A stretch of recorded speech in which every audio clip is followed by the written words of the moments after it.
roll back the so-called administrative state has now reached the Supreme Court. And for more on this, I'm joined by my good friend Jeff Rosen, the president and the CEO of the National Constitution Center, who, in fairness, helped me think about this differently as we were going through a security line the other day. So I'm grateful that you're here for me. And we gave it our best try, Jeff, at explaining the administrative state. There was the administration brief on this case that I described about Loper Bright Enterprises versus Raimondo says this: the petitioners principally contend that Chevron improperly transfers the authority to say what the law is from the judicial branch to the executive branch. This court has explained that the Chevron framework rests on a presumption that a statute's ambiguity constitutes an implicit delegation from Congress to that agency to fill in the statutory gaps.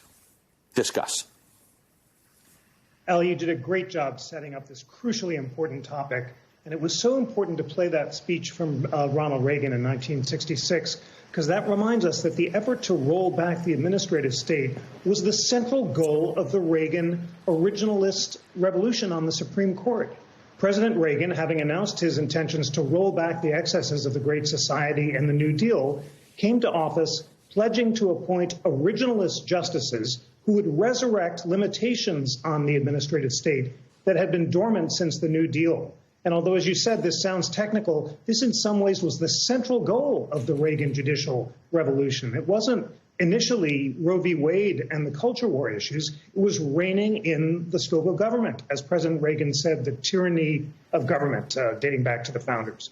So the project was to resurrect these limits on the administrative state, and they include technical doctrines with names like the non-delegation doctrine, the major questions doctrine, the Chevron doctrine. What do all these doctrines mean? It's basically saying the president can't act through his executive agencies on his own without really clear authorization from Congress. So the big example you gave in your setup was that EPA case, hugely important recently, where the Supreme Court says, no, EPA, you can't impose limits on clean power as part of climate change regulation unless Congress has told you to do that explicitly. And basically, if that's the requirement, then it's going to be very hard for the government to regulate, because Congress these days doesn't agree about a lot. Right. So that's why the stakes are so significant. And then just to bring it back to Chevron, there's nothing inherently ideological about the Chevron doctrine. Interestingly, the initial lower court decision was written by Judge Ruth Bader Ginsburg when she was on the D.C. Circuit. But broadly, this has been led recently by Justice Neil Gorsuch, who says we can't defer to administrative agencies. We need a really clear statement that Congress authorizes these regulations, and without that, we're not going to allow the president to act. So that's why the stake is so big. You look at these agencies like the EPA, the FTC, the SEC. Sure, the appointments are often political, but generally speaking, we would hope, and often they are, run by experts in their fields, and certainly below the board of directors or the commissioners, that technically tends to be the case. So in theory, these agency experts bring, or should bring, nonpartisan expertise to decisions on complicated issues. So here's my question for you. Let's say the administrative state starts to get knocked down. What's the alternative to these regulatory bodies? Great question. In fact, you're right. They are supposed to be nonpartisan. I have behind me here in my office at home my hero, Louis Brandeis, who was one of the initial defenders of the administrative state for nonpartisan experts, and he helped construct it during the progressive era.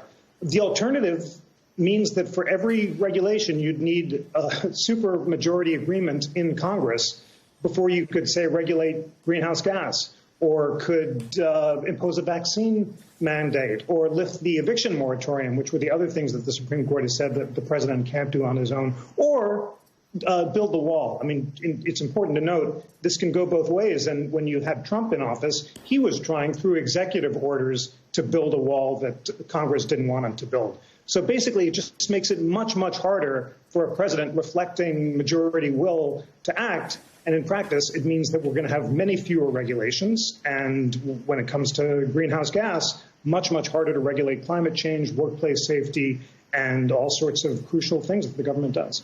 Hey, I just want to switch gears for one quick second. I've got about 30 seconds left. There's talk about invoking the 14th Amendment to avoid the debt limit default. Never happened before. Your quick thoughts on it? We just did a great We the People podcast on it at the NCC. Really interesting in theory, not likely to happen. Even Janet Yellen has said that it's not clear that the president has this legal authority. McConnell doesn't think he does.